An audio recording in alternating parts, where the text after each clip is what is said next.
Look at this. Look how cool you're getting. For you. California has gotten to your soul. For you. You're looking good. I feel good. Feeling all right? Yeah. How about you? You know, it's that time of year. Good morning. Good morning. Crazy. We gotta have lunch. I like it. I need some help. Crazy time of year. Give me a call whenever you want. I like that. Good morning, everyone. Shabbat shalom. Shabbat shalom. Shabbat shalom. Good morning. Good morning. Shabbat shalom. Welcome back. Welcome back. Mad Magazine went out of business. Oh, it's online? Bad information spreads online. That's what I saw. I mean, it was this big thing, and I thought of you. Bad information spreads online. You're my contact with my childhood, my pimply We're on adolescence. our second Trump book. Yeah. Don't go there. They got me into trouble the last time. Good morning, everyone. Shabbat shalom. It's wonderful to see you. Just a couple notices of things going on. So following our Torah study, you're all invited to stay in daven. There's any number of minyanim in the building today. There's library minyan upstairs, Tat Shabbat next door, and a wonderful service in the sanctuary. Ethan Hanesab, who's a third-generation member of the shul, is having his bar mitzvah. So please join us. Following that, there's lunch. It was chili rellenos yesterday. I don't know what it is, or I'm not sure it's chili rellenos. I think these are green enchiladas. They switched them off. Following that, we have a Shabbat shiur in this room at 12:30. We're going to be welcoming representatives of the Jewish World Watch. It's an organization that began here at VBS some years ago by Rabbi Schulweis. And they're going to be talking about their work with world refugees and the Jewish responsibility toward refugees. So please come and join us for a conversation. We finish around 1:30, 2 o'clock, okay? Sunday evening, the Sephardic community is holding a slichot service beginning at 7 o'clock. In the Ashkenazic tradition, you do slichot on the Saturday night preceding Rosh Hashanah, unless it's less than 48 hours before. In the Sephardic tradition, slichot continue the entire month of Elul. So the Sephardic community will have slichot tomorrow night. That's Sunday night the 15th. At 7 o'clock, there's a beautiful buffet of Sephardic goodies, followed by a beautiful service, and everyone is invited. If you've never heard the Sephardic tradition, the music is gorgeous, and the prayer has a tremendous power. So please join us for that. As well, you know, there was this terrible catastrophe in the community this week, murder, suicide, and the Lertzman family. Mikey Lertzman was a counselor at Alonim, and Sandy was involved in the community. That family is holding a memorial service tomorrow here at VBS at 3:30. They're not members of VBS, but we're the biggest place in the valley, so we invited them to have it here. So if you happen to know this family or know this story, we're going to remember them tomorrow at 3:30 here in the shul. During the course of the week, you're going to get a notice about coming to pick up your high holiday tickets. This year, we're going to try to get as many people to come by and pick them up. It'll save us mailing costs. So we're having ticket parties. You can come in. They'll give you some honey and apples and hugs and kisses and hand you your high holiday tickets. The rest of you will be getting tickets in the mail, along with all the other high holiday directions and information. The holiday begins on the night of the 28th, right? Sunday night, yeah, 2 weeks from tomorrow night. Be sure to remember that this year there's going to be enhanced security. You're going to need to bring an ID that shows who you are, and it has to match your ticket, right? The name on the ticket, and you're going to need to walk through a metal detector. This isn't TSA. You don't have to take off your pants, but you're going to if it enhances your kavanah, if you daven with more power and yeah, then sure. No, I mean, I'll bless whatever you. Just be patient. You know, we've never done this before. It's going to take some time. Just please be patient and kind to the people doing this. The whole purpose, of course, is to make sure that we know who's in the building, and that everyone who comes with, you know, with. Then you got to call the synagogue and tell them that they have your ticket, okay? But if somebody shows up with your ticket, we're going to think that they lifted out of your pocket, right? I sell mine. That's fine. I mean, I hope you give it to the shul, you know. So just please, just be, you know, be patient with this whole system. We're trying to do this and make sure everybody's safe. Slichot will be on the evening of the 21st. Is that 20th? 21st, right? Saturday night. A week from. Sorry? The Lensman service is at 3:30. Okay, next Saturday night is Slichot. Slichot, we're going to be doing a program about Jews and Germans. Can we ever forgive? And Rabbi Farkas was a guest of the German government this spring and saw all the ways in which the German community has, the German government has tried to remember and teach the Holocaust. Our guest will be Dr. Richard Campbell, spent many, many, many years as the cultural attaché in the American Embassy in Berlin and has been part of German culture for many years, and will talk to us about how Germany remembers and whether there's ever a point at which Jews can say they've done enough. So we'll talk about this together. The greatest question of forgiveness. And then the service will reflect some of the themes of that conversation. Cantor Barron has brought some of the music from the Holocaust into the service. So please join us for Slichot a week from Saturday night. Billy. Sunday the 22nd at 4 p.m. at HAU, a film documenting the discovery of the Cairo Geniza will be aired. So Sunday, September 22nd, 4 p.m. at AJU, film on the Cairo Geniza. Yeah. Please come take a look at that. Good. Okay, other announcements that I forgot? I want to make sure everybody knows everything going on in the community. All right, gather up your sins. Yontif is coming. It's important. Okay. Shabbat Shalom. So this morning we're going to start at the end of the Parsha. There's a note at the end of this Torah portion, which is very, very interesting. So take a look at the very end of the Parsha. The very end of the, I'll give you the page in a second. I didn't write down page numbers for some reason. Remember what Amalek did? Yeah, that's right, yeah. So 1135? Yeah. Thank you. Okay, page 1135, the very last line. Remember what Amalek did to you on your journey after you left Egypt, how undeterred by fear of God he surprised you on the march, when you were famished and weary and cut down all the strangers in your rear. Therefore, when the Lord God grants you safety from all your enemies around you, in the land that the Lord your God is giving you as a hereditary portion, you'll blot out the memory of Amalek from under heaven. Do not forget. So there is this tribe called Amalek. And we'll see their history in just a moment. But this tribe, of all of the tribes, of all of the enemies, of all of the adversaries, this one is singled out for complete genocide. The Torah portion earlier goes so far as to say, you're not to abhor an Egyptian. I mean, if there's anybody in the world we should hate, it's the Egyptians. They enslaved us for several hundred years. But you can't hate Egyptians. You can't hate the people the other people we fought against. But these people are singled out for a special kind of treatment, a special kind of destruction. How come? And notice, by the way, for those of you who are fans of Sigmund Freud, you have here a classic definition of what Freud called repression, right? Don't forget to wipe out their memory. Now play with that a minute, right? Like, wipe out their memory, don't forget. So Freud said, what is repression? Repression is when I'm trying so hard to forget something. In order to forget it, I have to remember to forget it. Because if I don't remember, I might forget to forget it and end up remembering it. So I have to remember to forget it. Does that make any sense?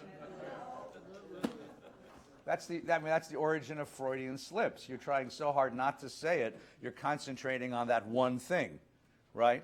So the notion is, this people is so ugly, this people is so evil, this people is such an adversary, that they, of all the peoples we've encountered in the world, this is the perennial enemy.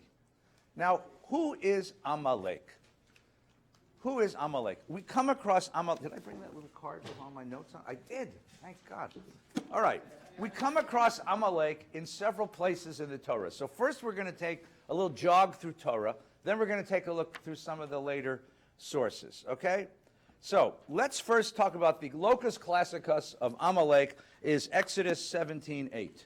So turn to Exodus 17:8, and I'll give you the page in just a moment. And everybody okay? Exodus 17:8. Who is Amalek? 17:8 is at the end of Vishalach. It's on page 420. Page 420. Page 420, okay? Actually, you got to go back just a little before that. All right. So we leave Egypt, we cross the Red Sea, and we arrive in the wilderness, right? And the first problem in the wilderness is there's no food and no water. Other than that, it's a lovely place. So we travel through the wilderness of Sin. Okay, if you're a good Baptist creature, it's the wilderness of sin. But that's not the Hebrew, unfortunately. But it's a great sermon right there, by the way. The wilderness of sin. And we fetch to Moshe, and we have these confrontations with Moshe. We end up in a place called Rephidim. The Hebrew word Rephidim, from the word Rapha, the Hebrew word Rapha means weakness. This is the place of our weakness. So from the wilderness of Sin, we went by stages. That's an interesting word. By stages as the Lord commanded, and then camped at Rephidim. Now, what does that mean by stages? You have 2.5 million people.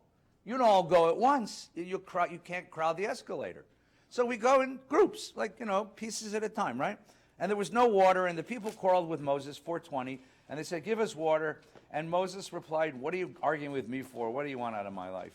But the people wanted water, and Moshe said, and they said to Moses, why'd you bring us out of Egypt to kill us with thirst? And Moses cried to God, what do I do with this people? I mean, it's just wonderful. You ever take your kids on a car trip? Like, your kids are unhappy, right? I said to my wife, all right, what do you do with this people? Before long, they'll be stoning me. And God says, pass before them, take some elders, take the rod. I will be standing there before you at the rock of Horeb. They got to get a little geography here. So we're camped in Rephidim. One journey's farther up is the holy mount of Horeb. God says to Moshe, take the leaders of the people out to Horeb. One journey's farther, and I'll give you water. Right? Strike the rock, water will issue, people will drink. So Moses did so in the sight of the elders of Israel, and the place ended up being called Masam Mariba because the Israelites quarreled and they tried God. Okay? We got room to sit. Ribala, you got room. Come on in. There's plenty of room. Reba, come up here. We got room. We saved a seat. Come on up. Thank you for giving up your seat, but she's in business class. Thanks so much. You're very kind. You'll get upgraded to business class next week. Just see me before you get on the plane, okay? Would you do that? Okay. The people are now split between these two camps. Half the people are down in Rephidim, and half the people have gone ahead to Horeb. Everybody got that? Who went ahead? Well, the people who could go ahead, the people who could walk faster, the stronger people, the starkers, right? Who was left at Rephidim? The old people and the mothers with babies and the people who couldn't walk so fast, right? And it was at that moment that Amalek came and fought with Israel. You see that? So Amalek comes and fights with it, right? And what happens? At Rephidim. They attacked the encampment at Rephidim, which was the mothers with kids. It was the older people. It was the people who couldn't walk so quick, right? So Moshe says to Joshua, who's his right-hand guy, pick some men for us and go out and do battle with Amalek. Right? Hi, come on in. Good to see you. Tomorrow I will station myself at the top of the hill with the rod of God in my hand.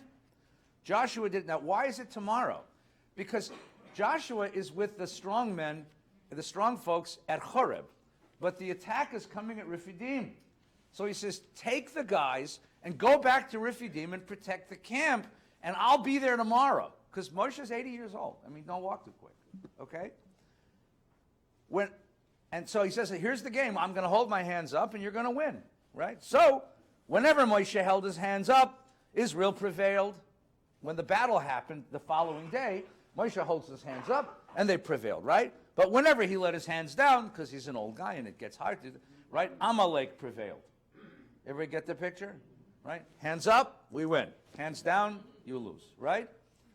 Someone should go to the UCLA game today and hold your hands up, because they're going to need divine intervention.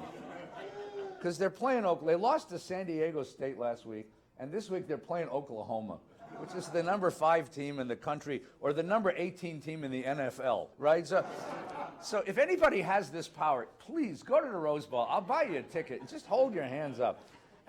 Just go like this. It'll be all right. That's why referees do like this when you make a touchdown. That's right. All right. But when Moses' hand grew heavy, they took a stone and put it under him, and he sat on him. He needed to get his hands up, right? So they put stones under his arms so he didn't get tired, while Aaron and Hur, one on each side, supported his hands. So Aaron really was his... you thought I was kidding. See? Thus his hands remained steady, and Joshua overwhelmed the people of Amalek with a sword. And then God said to Moshe, inscribe this in a document as a reminder. Don't forget. I want you to write this down. Read it out loud. I will utterly blot out the memory of Amalek from under heaven. And Moshe built an altar, and he named it Adonai Nisi. All right, why? What is Amalek? Here, what is Amalek? A tribe. Who is Amalek? They're a desert tribe. They're the Amalekites, right? Amalek, the Amalekites, Bnei Amalek, they're a desert tribe. What's their modus vivendi? What's their MO? They're pirates. These are desert pirates. What do desert pirates do? They attack caravans. Now, in the ancient Near East, in fact, in the contemporary Near East, there is a law of war. Everyone who has any ounce of decency follows the law of war. What's the law of war? You attack the front, where the strong guys are, where the shock troops are. You don't attack the back, where the children and the women and the old people are. And everyone who has decency obeys this law, because it's like the Geneva Convention, because you don't want to be attacked that way. But the Amalekites have no morality. The Amalek attacks from the back. Now, why would you attack from the back? There's nothing there. All the valuable stuff is in the front. What's in the back? What's in the back? Women and children and old people. Old people you don't need. Women and children, however, no. Women. What do you do? Why would you want to take women? Slaves. You can take women for slaves and sell them on the slave market. So this was Amalek's living. This is how the tribe made a living. They attacked the back of caravans. They kidnapped the women of a tribe. They went and sold those women on the open slave market, and that's how they made their living. So these people are like the quintessential bad guys of the desert. These are the bad guys of the desert. That's the image that you get of Amalek. Okay? Billy, you want to? You can also have your herds back there, too. Yeah, sometimes you'd have herds. So you want to steal the herds. Yeah, but if you have herds, you're going to put some pretty strong guys to protect them. Really, this is this notion of the weak and the vulnerable at the back of the caravan. Okay? All right, that's number one. Okay, that's the first time. Actually not the first time we encounter Amalek. There's actually a previous encounter with Amalek, a very, very oblique reference to Amalek in Genesis 36.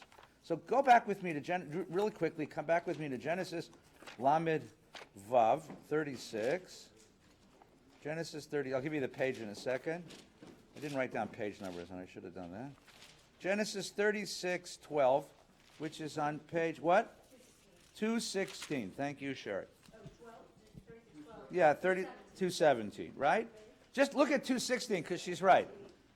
216 is the end of Vayishlach, and at the end of Vayishlach, which is the story of the patriarchs, story of Esau, when Jacob separates from Esau. Remember that story? Esau said, come with me, I'll protect you. Jacob says, I love you, no thanks. Right? So Jacob goes one way, Esau goes the other. So now the Torah finishes this story by giving us the descendants of Esau. Right? This is the line of Esau, which is Edom. And it goes through all these guys, and you would never heard of these guys again. None of these guys have you ever heard from again, right? And Esau took wives, sons, and daughters, and he went his own way. And then, look at page 217, the most obscure Torah you'll ever see. These are the names of Esau's sons. And you're saying to yourself, who cares? Watch. Eliphaz, son of Esau's wife, Ada, Ruel, the son of Esau's wife, Basmat, and the sons of Eliphaz were Teman, Omar, Zepho, Harpo, and Groucho. No, I read that wrong. I'm sorry. Okay, I'm sorry. You get the picture. And then look at verse 12. Put your finger on verse 12. Timnah was a concubine of Esau's son Eliphaz. Now that is a great Bible trivia question. So at your Rosh Hashanah table, you say, okay, dessert goes to anybody who could tell me who was the concubine of Eliphaz, the son of Esau, and you'll win. Timnah. And by the way, there's a whole midrash on who she is, because you don't have a name in here without some. And Timnah was the concubine of Eliphaz's son Esau. Let's keep that in mind. And she bore Amalek to Eliphaz. So, we have Esau. Who is Esau? The rejected son. The son who cried, don't you have a blessing for me, Pop? What the hell's wrong with you? You're such a powerful man. You gave everything to my stealing, conniving little brother. You didn't save a blessing for me. Esau is the son who promised to kill the older brother, the younger brother. Esau is he's the name of fraternal resentment. Esau is the name of fraternal resentment. He has a son named Eliphaz. Guess what Eliphaz grows up with? This rage at Jacob and his family. And Eliphaz takes a concubine. I mean, Mama, she's not even a wife. I mean, she has her own reasons to be angry at people, right? Because what is a concubine? A concubine's like this lesser wife, right? And they have a kid named Amalek. So what is Amalek? He's the son of Esau's rage. He's the son of Esau's pain. He's the son of Esau's resentment. He's the son of Esau's rejection. So the first picture of Amalek, the first snapshot of Amalek is a desert tribe that has no conventional morality. Now Genesis gives us a whole different etiology of Amalek. Amalek isn't just a desert tribe that has no morality. Amalek is a people whose deep identity is we hate Jews. Who are we? We hate Jews. But also their identities as a victim. We hate Jews because they I hate to use the modern parlance, and I don't mean to get political, but Jews will not replace us.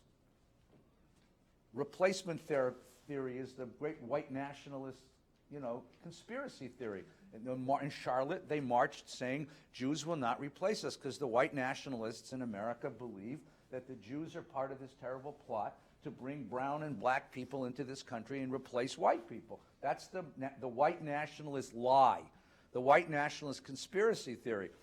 If there was ever anybody who held that theory, it was Amalek, because he was the name of the boy who got replaced, who should have been the firstborn, who should have been the blessed, who should have held the birthright, who should have held the land. Amalek is that Jew-hating narrative. You get it? So the first picture of Amalek is they're just opportunistic raiders. No football intended, right? The second picture is an ethnic resentment which forms the identity of a tribe. And that's why God says you have to wipe them out. And it's interesting. You wipe out their memory. Now, what does that mean? Does it mean memory of them? Or maybe it means you have to change that story inside of them. Remember what God says. Wipe out their memory. Zecher Amalek. Well, maybe it's not the memory of Amalek. Maybe it's Amalek's memory.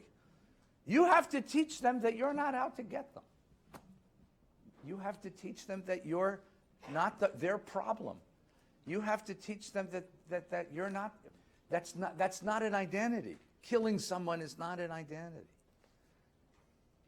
Do you see the interesting where this is going? All right, now we got two more references to Amalek in Torah. Everybody okay so far?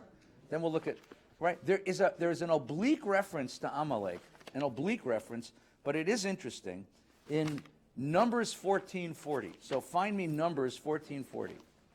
I tell you, you got to have fingers to learn in this class, baby. You got to learn how to turn pages like the devil. 14 for Numbers 14. 849. What page? 849. 849. What's the story? This is the story of Mapilim. Here's the story. Moshe, at God's instructions, sends spies into the land. Remember? 12 guys. Go into the land. Find out what there is to know about this land. They all come back and they say, great land. Beautiful beaches, wonderful hotels. The breakfast buffet is to die for. It's a land you're going to want to be in. Only one problem. The people who live there are way too powerful. We'll never take this land. We'll never take this land. And so the people of Israel begin to wail, and they rise up against Moshe, and they say, did you bring us out here to die? We'll never take the land. I mean, it's a very poignant story. You arrive at the boundaries of your dream and then realize you can never have the dream. So what happens is that God condemns the people to 40 years of wandering in the desert. These people will not enter my land, but their kids will. Then something bizarre happens, right? What happens? There is a group of people who decide, we'll go in. Look at page 849, right? When Moses repeated the words to the Israelites, they were overcome with grief. Like, they wanted to see the land, but they were just told, none of you will ever see the land, except for Joshua and Caleb. Even Aaron won't see the land. Moses will see it, but he'll never enter it. You're all going to die in the desert. No, so there's tremendous grief. As a response to that grief, and as a belated response to the reports, early the next morning, this group of Jews, of Israelites, set out toward the crest of the hill country, saying, okay, we're prepared to go to the place that the Lord has spoken of, for we were wrong. They sort of do tshuva, and they say, okay, we'll take the land. But Moses said, why are you transgressing the Lord's commandment? You can't do this. Don't go. You're going to get wiped out. This will not succeed. Because why? Do not go up, lest you be routed by your enemies, for the Lord is not in your midst. The only way you're going to take this land is if God goes with you. God ain't with you. Your fate has been determined. Your kids will have it, but your fate has been determined. Your attack is premature. So what happens? For the Amalekites and the Canaanites will be there to face you. Now, the Canaanites, I understand. But the Amalekites, they're a desert tribe. What are they doing in Canaan? Is there a branch of the Amalekites in Canaan? I mean, what's going on? Is that what's in Canaan? Or is this something else being told them, right? Yeah. They will be there to face you, and you'll fall by the sword.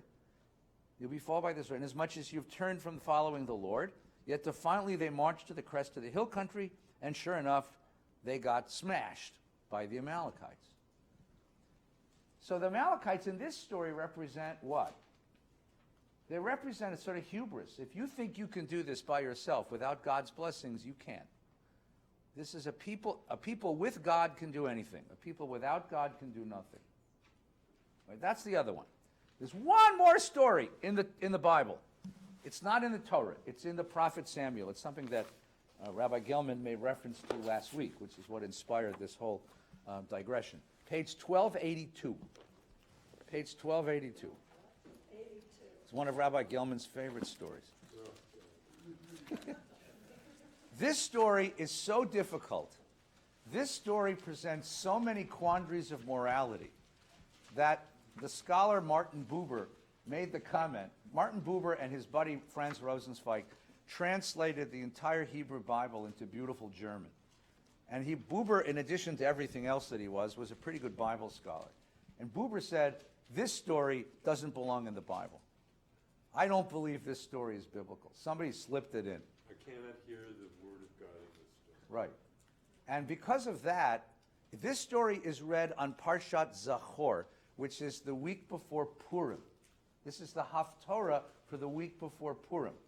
Why Purim? Because you'll see in this story, the Amalekites show up. And the Amalekites have a king. And his name is Agag. He's the star of the story in a minute.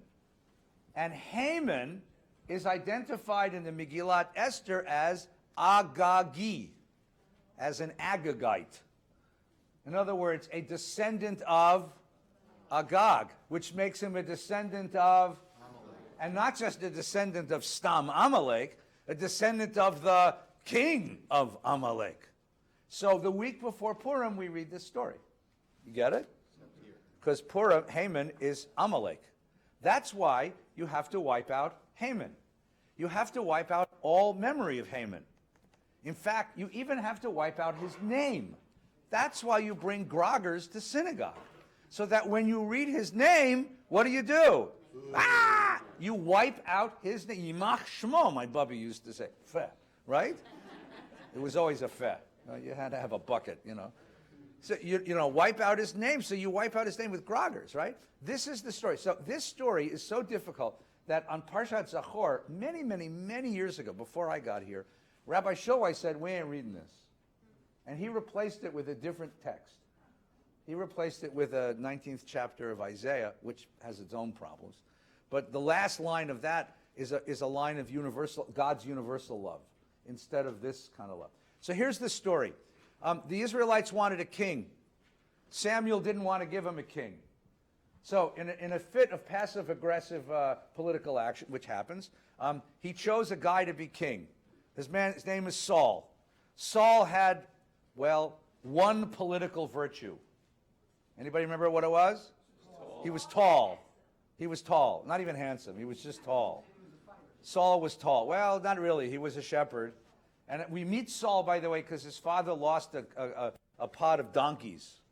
So we meet Saul because he can't find his donkey, right? And he can't find the donkey. I mean, the donkeys are smarter than him. So this is a man who couldn't find his donkey. And that's why he goes to Samuel, because Samuel is a seer, and he says, I'll pay you a few kopecks, tell me where my donkeys are. And he says, you poor fool. And then God says, he's the guy. And Saul says, oh, you got to be kidding. I mean, this man can't find his donkey.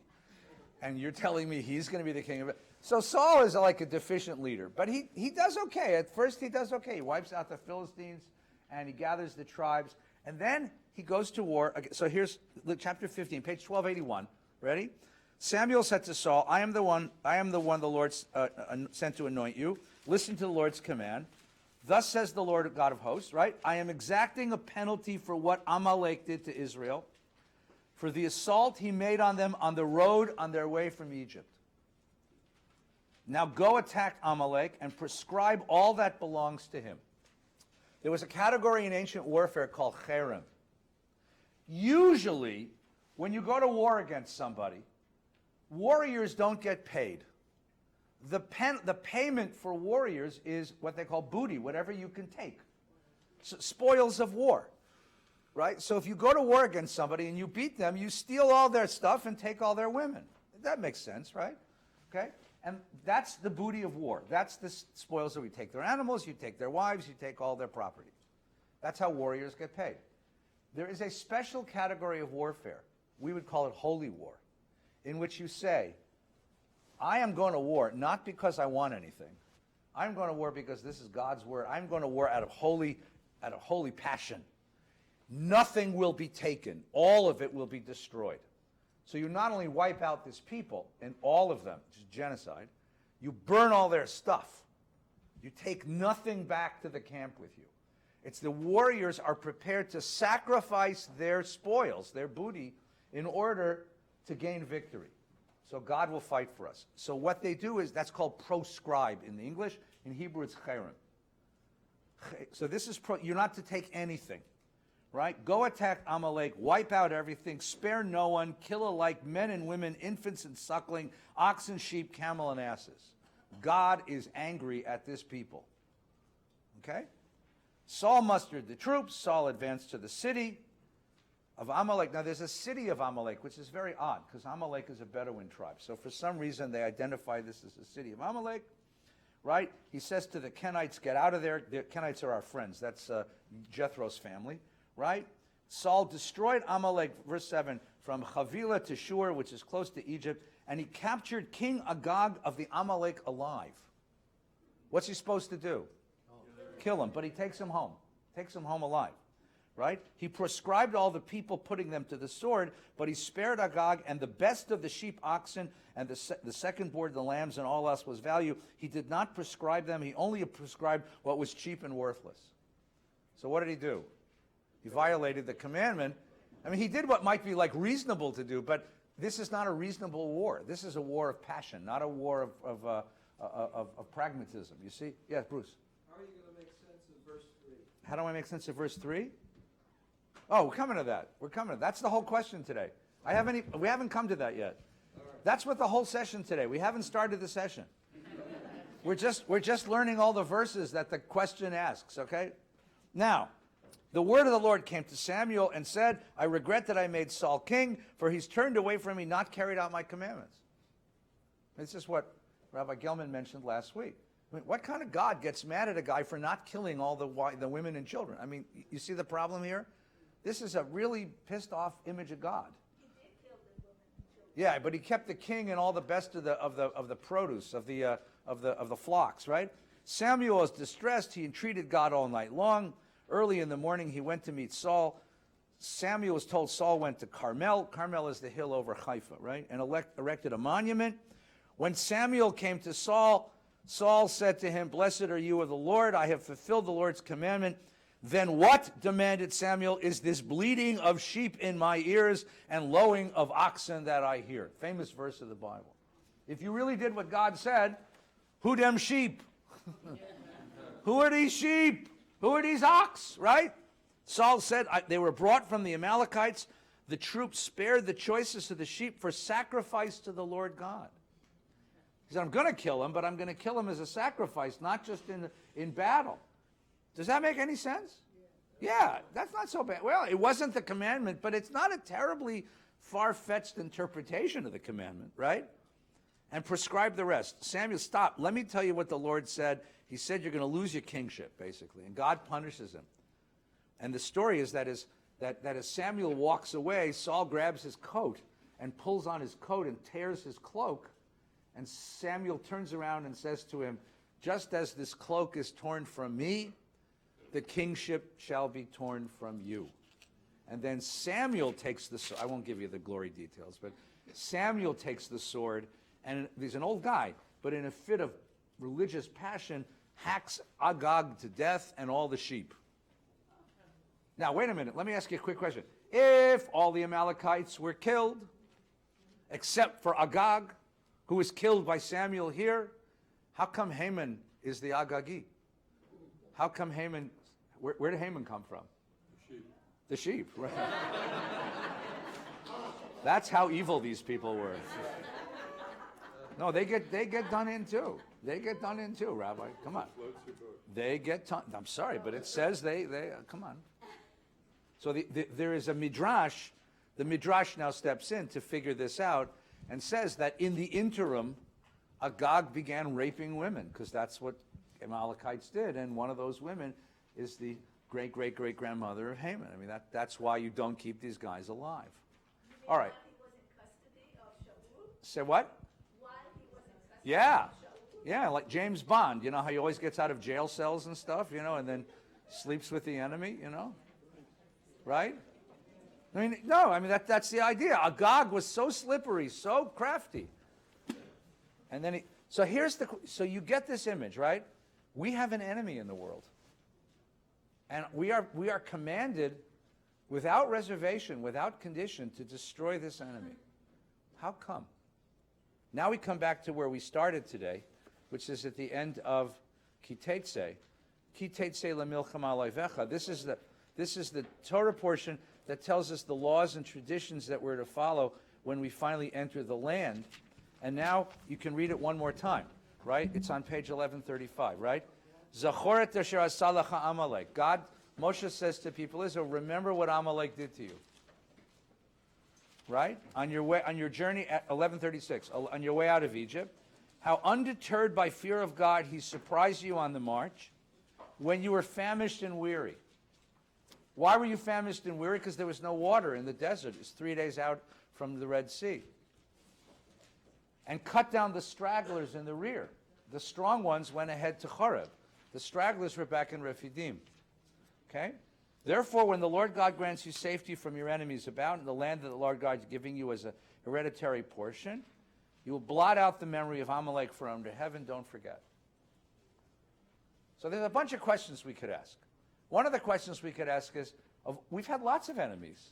I mean, what Amalek did was bad. No question. What Amalek did was bad. Worse than the Egyptians?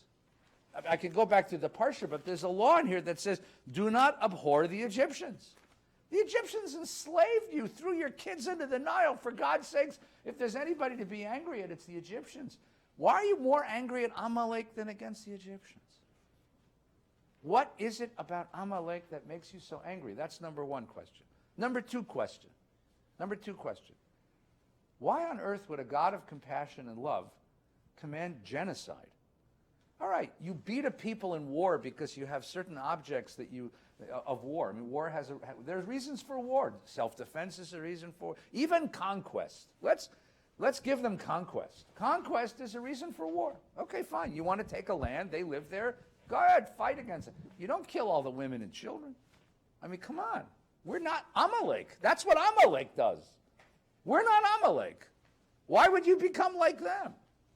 That's number two question, right? That's Bruce's question. That's the verse 3 question, right? And then the third question is, really? You want to hang on?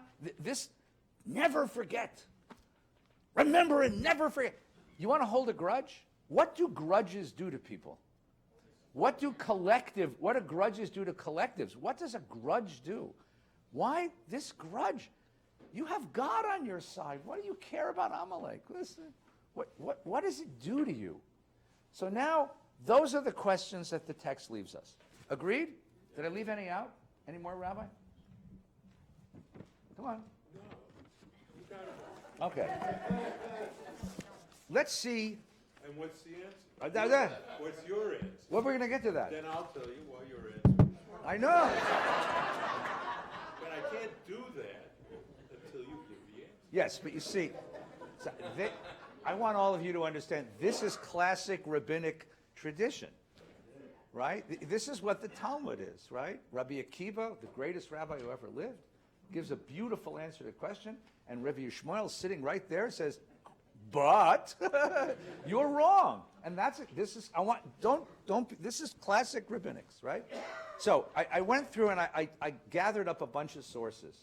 These are not all of them. There's many commentary sources on these issues. But I gathered a bunch of them, both ancient and modern, because I was interested in what the tradition did with those three questions, okay? And that's what's on this sheet. And for those watching on TV, I apologize, I didn't post this yet because I only finished it like 20 minutes before Shabbos. But on Monday, I'll post this. And for everybody else, if you don't get one, I'll post it and you can download it and you can spend your time contemplating this. All right, do we have a microphone? All right, Michael has a question, and I think Vic had a question. Someone in the back had a question, or comment, or answer. I was just saying you could finish at the end of the shiur and Yeah. not let Rabbi Gelman speak. Why would I want to do that? We have a great scholar among us. We have Rabbi Hirsch and Rabbi Gelman and Rabbi Silverman. I mean, it's a great honor to me that these great I just said Rabbi Hirsch, Rabbi Silverman, Rabbi Stiebel is here most morning. I mean, we have wonderful scholars that are part of us, and it's a great honor for our. And then we have you. No. Remember what Amalek did to you. Yes, please. Rabbi Feinstein, this isn't a question, it's a comment. Yes, please. It seems to me that the Torah is trying to present us with milestones of morality. Yes. And it sounds initially like the Amalek story is one of great immorality in many ways, to wipe out a whole people. Right. But I think that if we go back and find out where did Amalek come from, Amalek comes from the result of Rebekah, Jacob, and Isaac. Right. The whole attitude that was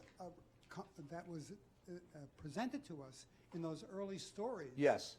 About Esau being totally rejected. Yes. And I think the Bible, what we're seeing here is this is what happens. Right. When you do not take the right road. I hate to use the word orthodox, but that's the orthodox way, the right way, to take the right way towards a moral stance in life. Yes. Had the the brothers. Matter of fact, Esau, at the end of the story of Jacob and Esau, Esau's really the hero. He's the one who changes. He's the one who says, I forgive, as Right. a matter of fact. Yes. But I think the rabbis and everyone else come along and say, well, now we've got this whole Amalek thing. Right. And Amalek then becomes the metaphor, not for a real people, but for the eternal enemy, in a Right. sense. And that is all because of what happened earlier on, because of we did not recognize, our forefathers, the patriarchs and the matriarchs, did not recognize that what they did could have long-lasting results, which would in the end possibly harm us. Yes. You ever hear that? It's a wonderful observation. Okay. Let me just put it slightly differently. Okay. We tend to read the Bible chronologically. Genesis comes first, Exodus comes second, Leviticus, Numbers, Deuteronomy. But the book wasn't written that way, and it wasn't put that way.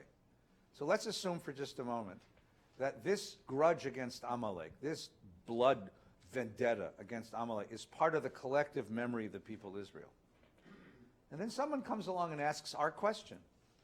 Well, let's assume that Amalek did what they said we said they did to us. Why? Why did they do it? What motivates the evil of Amalek? And then you go back and they added this, or they write in this story about Amalek as the grandson of Esau. When you imagine Amalek as the grandson of Esau, it completely changes the moral valence of the story, right? Amalek hates us not because they're just evil. They hate us because they are the product of our mistake. Isaac made a mistake. Isaac thought he only had one blessing. So he favored the one son and rejected the other, and Amalek is the name of that resentment and rejection. We set this process in motion. Amalek is the product of our moral error. I mean, it's a really interesting way of imagining the world, right? And that resentments cause this kind of rage and evil. I mean, there's a whole morality tale to be told here. You see? Did I get that right? And that's what Genesis is doing. Genesis here is functioning as a commentary on Exodus and Deuteronomy and telling us, why are they so angry at you? And why are you so angry at them? Here's why. Here's why. Let's take a look inside, okay? I gave you a whole bunch of sources from all over the damn place. It's really wonderful to hear this conversation, because you have to imagine the Jewish tradition as a Seder table, as a Shabbos table, as a Rosh Hashanah table, where everyone brings a little bit of wisdom and we engage in a conversation. So we begin with the Mishnah. So the Mishnah in Rosh Hashanah says, it came to pass when Moses held up his hands that Israel prevailed, and when he let his hands down, Amalek prevailed. Remember that story? So the Mishnah asks, did the hands of Moses make war when he raised them, or break war when he lowered them? I mean, is that possible? Is that reasonable? Is that really what happened? Are we trying to imagine that Moses' hands have this magic, and as long as his hands are up, UCLA wins, and as long as his hands are down, Oklahoma wins? Is that how it? And then the Mishnah says, no. There's a much bigger principle being argued here. And I'll be with you in a minute. Here's the principle. The verse comes to tell you that as long as the Jewish people turned their eyes upward and subjected their hearts to their guardian in heaven, they prevailed. But if not, they failed. That when he held his hands up, it wasn't his hands. It was the fact that he forced Israel to remember that they were God's people, that they're vessels of a divine plan in the world. And as long as they understood that they're vessels of a divine plan in the world, and not simply fighting for their own land, not fighting for their own benefit, they're not just fighting, but that there's a higher cause at stake here. Now think about that as a metaphor for everything you do. I mean, the idea is that if you're a vessel for a higher cause, and you're absolutely sure that the war you're fighting is for a higher cause, you fight in a different way. It works in a different way than if you do this for your own ego, as a projection of your own ego. When countries go to war as a projection of ego, it's a very different kind of war than as countries go to war to defend a principle. So now, the Chofetz Chaim and the Korban Einah, two 19th century scholars, one from Eastern Europe and one from North Africa, add comments to this Gemara, to this Talmud, right? It came to pass when Moses raised his hand. The Torah text actually states when Moses will raise his hand. If in Hebrew, biblical Hebrew is very fuzzy when it comes to grammar. So here he's playing off the fact that it's actually a verb in the future tense. In the future tense, to teach that whenever Moses raises his hand, the power of Torah, Israel prevails. And if not, Amalek prevails. So what is the Chafetz Chaim telling us here? So far we've had the following, right? So far the following. We talked about the Amalekites as a pirate tribe in the desert, attacking caravans from the back to kidnap their women and steal their flocks. That's what they did. And the Torah is angry at them because it's a bad thing. It was the first people to hit us, and it was a bad thing to do. The Torah is angry at these guys because they broke the universal rules of war. The universal rules of war say you attack from the front, not the back. Everyone knows that. These guys violated it for their own benefit. The Torah is angry at that, right? Then we saw this thing about Esau, right? We said, wait a minute. Maybe it's Esau. This is the eternal resentment of Esau. Here we have a different idea. Here we have a completely different idea. Amalek did not attack the people Israel. Amalek attacked their faith. This was a war of faith against faith. This is a war of Amalek's way of looking at the world and Israel's way of looking at the world. This is a war against God. The reason Moses held his hands up, he brings God back onto the battlefield. But Amalek wanted Moses' hands down. When Israel forgets God, Amalek wins. That's the idea. The purpose of Amalek's attack was to get you to forget your God. So when Moses' hands go down and you forget your God, Amalek wins. Think about that. Amalek wins whenever you do actions and you forget that you're part of the people Israel and have a covenantal responsibility to heal the world. Amalek wins. That's what the Torah is saying. Look at the next one. The next one makes this even more explicit. It's interesting because these are two rabbis from opposite sides of the world. They lived at the same time. They didn't read each other. But this is part of this tradition. So Korbanani says, the Holy Torah is eternal. There's nothing in it linked to only one specific time. That's a beautiful statement. Torah has to speak to us. It's not about them. It's not a history book. It's a moral book. It's about us. So what is this telling you?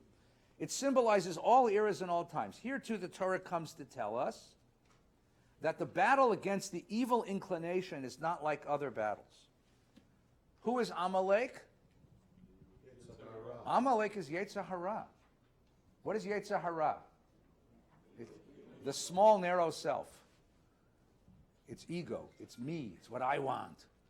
And the idea that you're constantly pushing back against that voice of just selfish desires and trying to enhance the better part of yourself, the angels of your better nature. The Torah comes to hint to us that the battle against the evil inclination is not like other battles where one can have a decisive, permanent victory over a given enemy, right? Even if one defeats the evil inclination 100 times and leaves it alone, by itself for an instant, it immediately gains the upper hand. That's ironic, because Moses' upper hand. See But Moses is Therefore, on the other hand. wait, hang on. Therefore, a person must be engaged, we'll come to that. A person must be engaged in battle against the evil inclination their entire life. If one lets their hands down, Amalek prevails. Rabbi, you lost your microphone. A what? I lost the mic. If we let the hands down, you got to get that last line. If one lets their hands down, Amalek prevails. So right away, what have the rabbis done? They've taken this enemy, this tribal enemy, and all of a sudden they've done something amazing with it. What does it become? It's become a metaphor for what? For the internal battle. This is the eternal battle against the narrow self. This is the eternal battle against the ego. This is the eternal battle against the I want, I need, I, me, right? It's the eternal battle against that. And if you let it down, if you let your hands down for a minute and forget that you are a vessel of divine blessing in the world, there it goes. That's the way that's one of the ways that the tradition then pushed this out of a commandment of genocide against the people and into a very interesting perception of what goes on within. Now we're going to switch to Rashi. But first we got a couple of comments. So let's get everyone's comments because I want to make sure everybody gets a chance to join the conversation. Yeah. Yes, please. Judy, is that you? Yes, it is. Hi. Hi.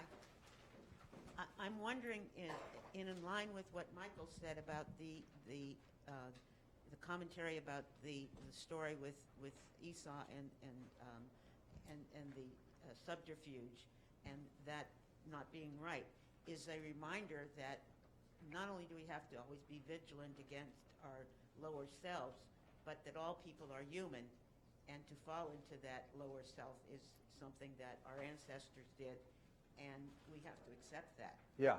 For every generation. Yeah, because all of us, including the greatest among us, right? The Talmud has a wonderful thing, is the greater you are, the bigger your Yetzer Hara. Right? Because the bigger you are, the more you're likely to say, whoo, am I so great, you know? And pride comes and steals your discretion. So you have to be, this fight against the smaller self. Yes, please. I just want to say that I don't have the text in front of me, and it says, and when Moses would put his hands up, that's in Hebrew, it's Vav Hahipuch, Yeah. which means it's in the past, but it's in the present. Right. Too, past and present. Yeah. And I think that there is a way of looking that if you raise your hands in the past, like Moses said, Yeah. towards God, Right. living with God, things will go good. Right. But it applies also to in the past tense, that even now, when we do that, things will be better. Yeah, biblical grammar is very fuzzy because there's a thing called vavaipuch, as you said. It's future tense turned into past tense. So all the tenses get mixed up, which is why the tradition could say it's eternally in the present tense. There's another way to do this, by the way. I mean, if we had some fun, I'm not a yoga teacher, as you could probably tell, but if you do this, it's a very different physiology than doing this. You breathe differently. You feel differently, right? I mean, so it's a whole different physiology, right? And that's part of the physiology of this thing. We need a yoga teacher to show us how to do this. But there's a yoga move. I know there's a yoga move that moves you this way, and there's yoga moves that move you this way, and they're very different, and they change the way your orientation. I mean, my mother used to scream at me, "Sit up straight," There's a different way that you're this way than if you're this way. Yes, please. Please, hi. Hi. Good to see you. Good seeing you too. I wanted to know, at what point does the violence perpetuate itself? Like, for instance... That was our third question. The third question is, you hold this grudge, right? Not just the violence, but the fantasy of the violence. The violence perpetuates itself all the time. But here you have something which is, in many ways, even more destructive. It's the fantasy. Right? You get mad at somebody, and you spend the rest of your days, the rest of the day, the rest of the week, if I get my hands around it, there's all these fantasies. And how much of your mental space does that take up? And what does it do to you to preserve these fantasies and that's one of the questions the rabbis are worried about. So you see what this guy does here is he says, no, it's not our fantasies of violence against an actual enemy. It's the eternal war against the smaller self. In some ways, it's my war against that. Look, it's easy to be angry. Anger is a great drug. Let me tell you, anger is a great drug. I don't know if you've ever hit on it, but it's a great drug. You take a riff of anger, and it just fills you with adrenaline and strength, and that son of a gun, do you know what they did to me? And you rehearse it, and you go over it, and when I get my hands on it, and when it's my turn to run in there, and you get all of this power and this strength in you, and you become Superman, I don't know if you're a comic book reader, but there's a character called the Incredible Hulk, a very large green fellow. It's a wonderful metaphor for anger. The guy is Bruce Bannon. He's this mild-mannered scientist who drank something he shouldn't have drank. Be careful, children. And every time he gets enraged, he turns into this uncontrollable superhuman monster called the Incredible Hulk. That's a great metaphor for anger. When I get mad, I become the Hulk. I can lift cars. I can smash coffee shop waitresses. Where's my coffee, damn it? My second cup, I'm waiting. Where? Roar! I mean, I can destroy drugstore cashiers. You gave me the wrong change. Roar! I can, God help the synagogue board. I mean, I go home at night ready to. You're scaring me. I know, but that's the point. See, but your point is exactly right. So the Rav here, the Rebbe says what? That's what you have to defeat. That's Amalek. Zecher Amalek isn't this tribe. Zecher Amalek is what this grudge is doing to you. This grudge is destroying you. Because the problem with grudges and this anger is, it's indiscriminate. You destroy the people who love you just like you destroy the people who hate you. You destroy everybody.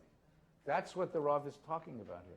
So the solution to turn inward? The solution is to turn inward. It's Rosh Hashanah. It's the time of year. It's Elul. Find that inside of you and blot it out. But you have to know something. It's not a one-time thing. Or find friends to lift you up. This isn't a 3-session therapy and you're done. This is a lifetime project. And what Sherry's suggesting is quite beautiful. The image is Hur and Yeshua. Find someone to lift you up. Because if you're like this, you say, oh, come on. It's not worth it. You're bound to get tired. It's not just tired. It's just, it consumes you. It consumes you. Rav. Yeah, so the question, so it's pretty clear you're standing on the side of Chofetz Chaim and I'm not yet. I haven't even got to where I'm standing yet, but go ahead. But I mean, you're transforming the story. I'm trying to. I understand. I appreciate So let it. me stop you right there. Oh, no. Because the question is, the real question is, why did they do that? Why did who do that? Why did the rabbis transform the story? Because of they were Amalek? bothered by it like you are. Absolutely. Absolutely. So now why were they bothered by it? Because it's immoral. Right. It's immoral for God to command genocide. It's immoral for people to carry this rage in them. Exactly. It's immoral to, yeah, right. So now, your choice is very obvious. You can either save God, who is on the docket for commanding genocide, or you can say, no one has quite understood the context of the story until now. Yes. And that is, at the end of last week's wonderful session, they're all really wonderful. I don't get a chance to say that. So let me just say to everyone listening, these are the best Torah study classes in the country. There's a butt coming, you know. No. I just No, hear no. it. I can smell And it. if you had more time, Yeah. this is probably where you would end up. Yes, sir. And that Ooh, is... he's getting mellow in his old age.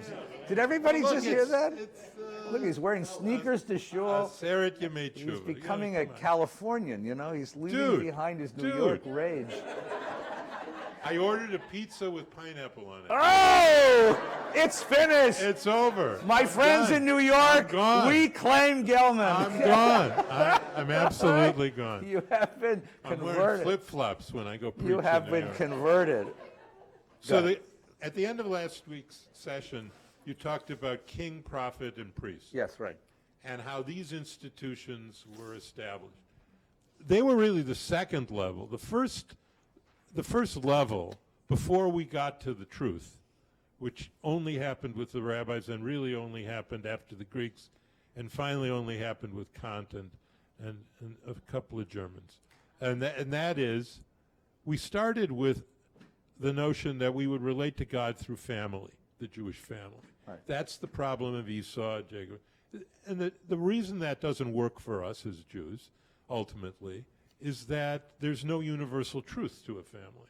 It's just your family, and Right. it's positions, and you're either in the family or you aren't. Right. And if we had stayed with that, we'd be Hinduism. The second level is the institution of king, priest, and prophet, Right. which you spoke glowingly about last time. The problem is all three of those institutions are corrupt. All three. The king, They could be corrupt. and if they could be corrupt, Yeah. they will be corrupt. Okay, so what's the next one? So each of them fail. Yeah. So the next one is natural law. The final level is to say, after we learned from our contact with the Greeks after the conquest of Alexander, we learn, my God, there's universal truth to what is right and wrong. Okay. It isn't just what you say. It has to be a universal law. Right. A universal law. And The history of morality here. So you and, get and the people right. who understood that Right. finally were the rabbis. Right. And they are really the ones who created Judaism. Right. Before Judaism, king, priest, prophet doesn't work. Family doesn't work. The only thing that works Yeah. is a kind of search for universal truth. So I want to stop you just for a second, because you hear what Rabbi said? It's a very interesting idea. He's talking about the history of morality. So first, morality is rooted in my family. And then morality is rooted in the institutions of my community. And then morality, we finally come to this idea that morality embraces all humanity. What I would suggest is it's not that it failed, it's that it was subsumed. It was subsumed. Each level is subsumed. Well, it's a dialectic. Right, so family, we remain part of a family. We have a very strong sense of Jewish family. Then we have a very strong sense of Jewish community, of our community, our narratives, our institutions, but we serve a universal morality. That's true. Go ahead. Yeah, and that's the fault line. Yeah. See, that divides. Right. What you just said divides every Jewish thing.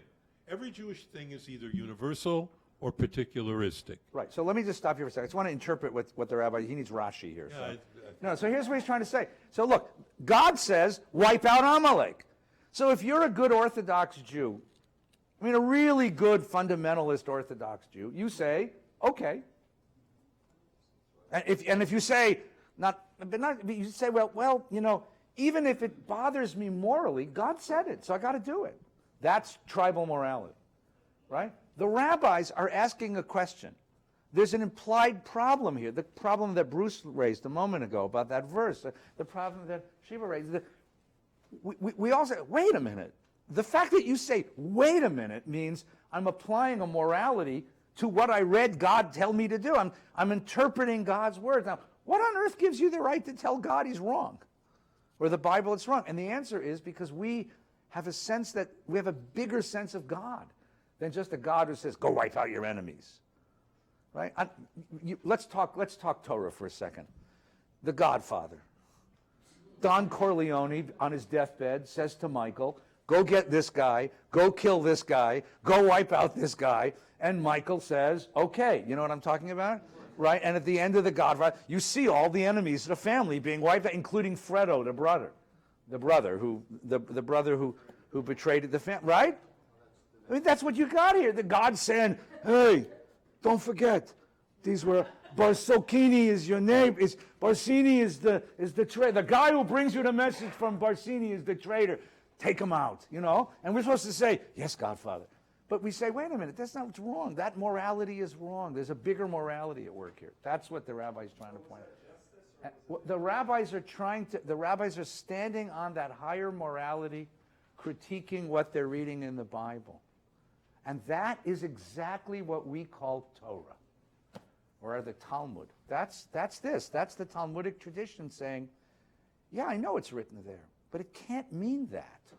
Right, and that is why, Go ahead. and this is my last word, that is why, at the end, Judaism is not just our religion, which would be enough with the family and all that. Right. It's that Judaism is true. Yeah, that's very nice. That's a good sermon. That's actually a Rosh Hashanah sermon. All right, let's take a look. We have 10 more minutes. Let's quickly.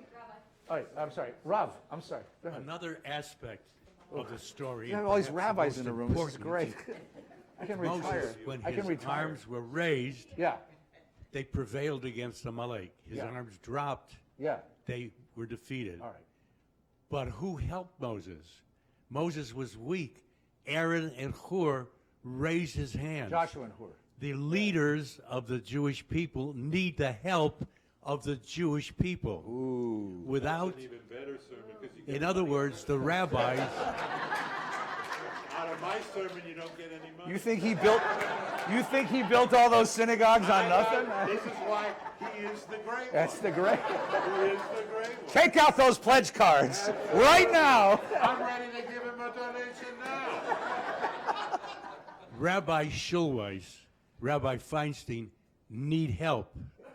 Our teachers, our principals need help. Judaism exists not because of our leaders, but because of Moses, but because of the people, the Aarons and the Hurs who always support. And what, are you going to just sit there? Are you going to just sit there? I give $5,000 anonymous. Anonymous. I give 5,000 anonymous. He's on camera. I got you on camera. Dallas Rose. That's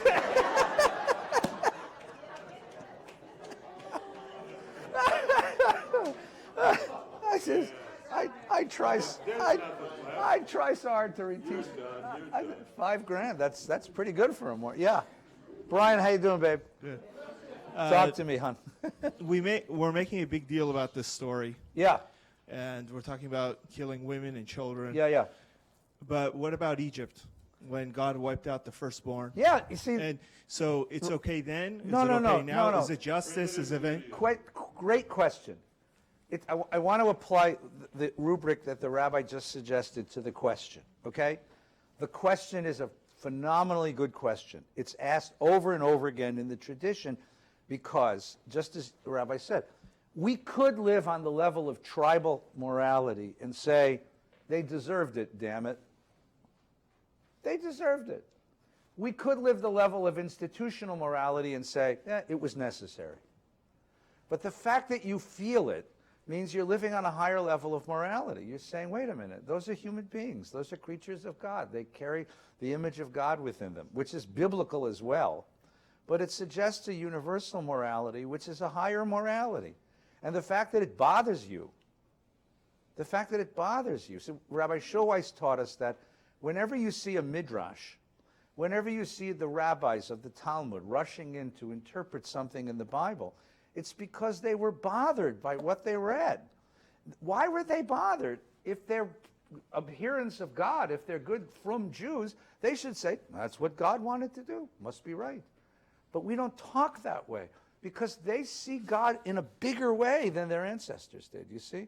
And so the question is asked from a place of a higher morality. So the question itself is holy.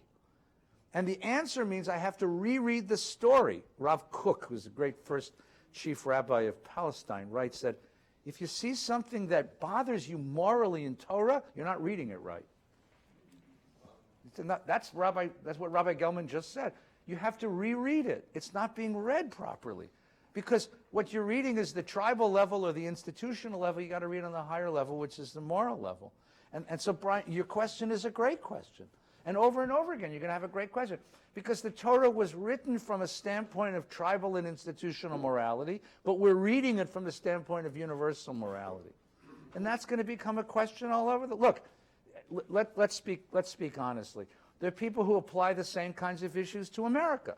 Anything America does is right. That's tribal morality. Anything America does is necessary. That's institutional morality.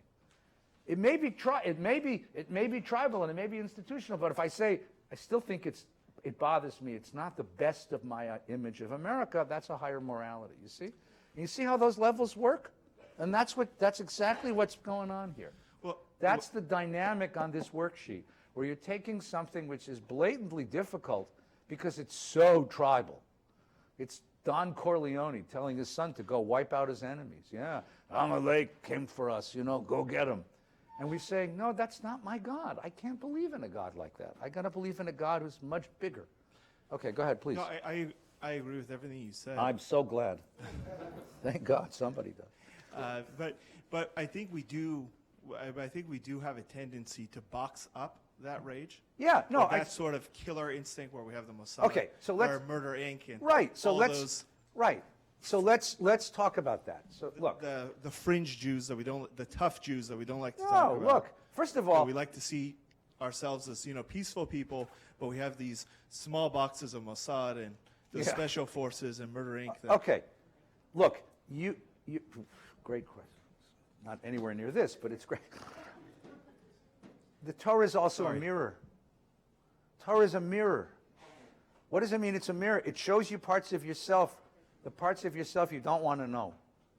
Is there a tribal killer in us? Oh, God, yes. We Jews have a lot of rage in us, a lot of rage in us. You don't believe me? Open the Jewish Journal. You'll see how Jews are fighting against Jews. And you say to yourself, there's 12 million of us in the whole world.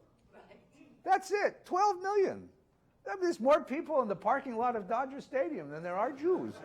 I mean, there's 12 million of us. And the way we talk about each other, and you realize very quickly, as one scholar pointed out, that the anger we have toward each other is displaced anger toward those who oppressed us and made us vulnerable and left us helpless. I can't fight back against those guys, so I'm going to smash the Jew who sits next to me. I mean, come on. I mean, there's all this. So the Torah shows us this rage in us. That's one of the things it does, right? But then it begs you, at least this tradition, the tradition of these guys who said, look at it in a different way. Look at what these guys do. It's beautiful. Who is Amalek? It's the part of you that wants to kill the guy sitting next to you. That's an amazing understanding. Look at the last one. I'm gonna ask you just to have forbearance for a moment because I really got to go daven this morning. God has to hear from me. So look at Kedushat Levi. We haven't done Rashi and we forgot the Rambam, but we'll jump to Kedushat Levi. Okay, Kedushat Levi is Levi Yitzchak of Berdichev. He's a great 18th century Hasidic master, wonderful Bible scholar. Remember what, etc. You were famished and weary and cut down all the stragglers in your rear. He did not fear God, right? This is what we just read. Remember what Amalek did to you. Here's Kedushas Levi. Ready? It seems that it is not only for this that the seed of Israel is being commanded regarding the erasing of Amalek, which is the seed of Esav. We talked about that. Rather, every person in Israel needs to erase the evil part that is concealed in one's heart and that is known by the name of Amalek. So right away, which is characteristic of the Hasidic tradition in its best expression, what does he do? He introjects it. Torah is not about them, it's about us. It's about us. The drama of Torah is an internal drama of my psychology, of my personality. There is a part of me which is Amalek. Right? There's a part of me which is Amalek. What's the part of me? This is because whenever the seed of Amalek is found in the world, it is found in the human being, since the human being is a small world, and therefore there's no reality to Amalek, to the force of evil inside of every human being, which arises every time to make a human being sin. And regarding this, the remembrance of Torah comes in the Torah. And behold, the strength of the seed of Israel is only found in the mouth, since it's the voice of Yaakov, in the study of Torah and in prayer. And when a person has this force always burning within toward the Holy One, then no evil can control him. But when a person allows this force to rest, then immediately, because under the verse, they left Rephidim, meaning their hands became weak, and instantly Amalek came, and evil takes over. But when a person seizes any instance, the character trait of awe, meaning one is in awe of the Holy One and will not transgress God's commandments, in any instance he won't come to sin, which is why you were famished and weary, is written. You didn't have inside of you the force of the seed of Israel, that their hands were weakened and didn't serve God, and did not fear God. From this you need to remember strongly, so that the force of Amalek will not make you stumble. It's all an internal drama. It's a question of whether you can muster the strength to push back that smaller self which lies there. Then, Rav Shimshon Raphael Hirsch, the great Orthodox German rabbi of the 19th century, saw the battle of Israel and Amalek as being different sets of values. Now, you have to go back for just a minute. If you look in Deuteronomy again, don't look right now, but trust me, it just says, Amalek happened upon you. The Hebrew words, karcha. Happened upon you. In other words, the Torah says, Amalek wasn't looking for us. We were there, and they found us, and they did to us what they did to everybody. They attacked the back. But now, that notion that they happened upon us, you see that idea? They happened upon us? They happened upon us. The Midrash makes a big deal of this. They say, no. No one happens upon anybody in the world. What you have here is a clash of two ideologies. You have an ideology of Amalek, which is an ideology of randomness. It's moral nihilism. Nothing means anything. There is no right and wrong.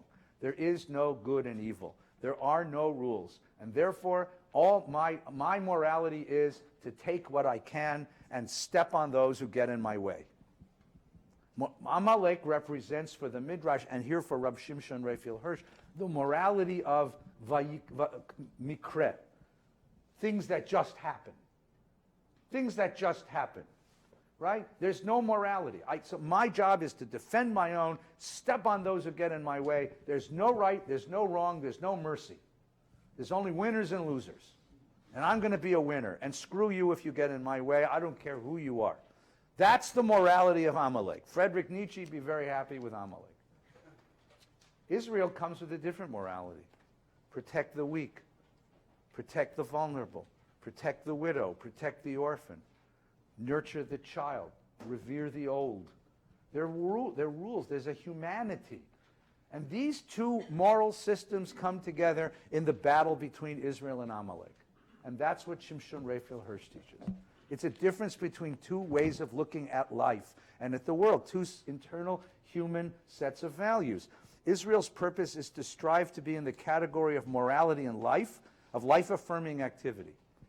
In his commentary on Amalek, he wrote, this Shimshon Raphael Hirsch wrote, "We are warned, remember what Amalek did to you, and see to it that we ourselves should not become Amalek." Should not become Amalek. That's the bigger problem. So when it says, wipe out the Zecher Amalek, the remembrance of Amalek, for Shimon Raphael Hirsch, it's not what they did to you. It's wipe that part of yourself, that suggestion that nothing matters. That suggestion that nothing matters. I mean, you see it all around you. That suggestion that nothing matters, that we can do whatever we want, that there's no morality, that it doesn't matter. That it doesn't matter. That it doesn't matter. That the things, the choices we make no difference. It doesn't matter. Not to commit deeds of wrong and violence within our personal lives. Do not forget this obligation of Waikata in case there comes a time when you will want to be like Amalek and deny your obligations and not know God and seek opportunities to exploit your power to harm others. You're going to be faced with myriad opportunities to squeeze the vulnerable. Don't do it. You're better than that. Don't do it. You're better than that. So this clash of two moralities, a morality, an anti-morality, a nihilistic morality, a morality of no morals, and a morality of morals. And the morality of no morals is attractive because you can win. Cheat, you'll win. Who is the kid who doesn't cheat? The kid who sits on the bed. I mean, but you have a better sense of yourself. That's what Shimshon Raphael Hirsch suggests here. And then if you go to the rest of these, I gave you two modern commentators, Yitz Greenberg, who's our revered teacher, and Francis Nataf, who's a teacher in Yerushalayim, are some modern reflections on this. The rabbi's right. What you have here is a reflection of universal morality that the Jewish people reached toward, looking back at the Bible and saying, I've got to read it differently. Next week, I have good news for you. Next week, we enter the land. Ki tavo el haaretz. Next week, we're going to enter the land. And the question is going to be, when you come and take your new land, what are you going to do with it? Have a wonderful Shabbos. Take care. Quick comment on the Torah of Godfather. Yeah. Carlo is the one who dies, the son-in-law in the first movie. Fredo lives to go to Las Is it the Vegas. second movie? In the second movie. Which movie where Fredo gets it? In the second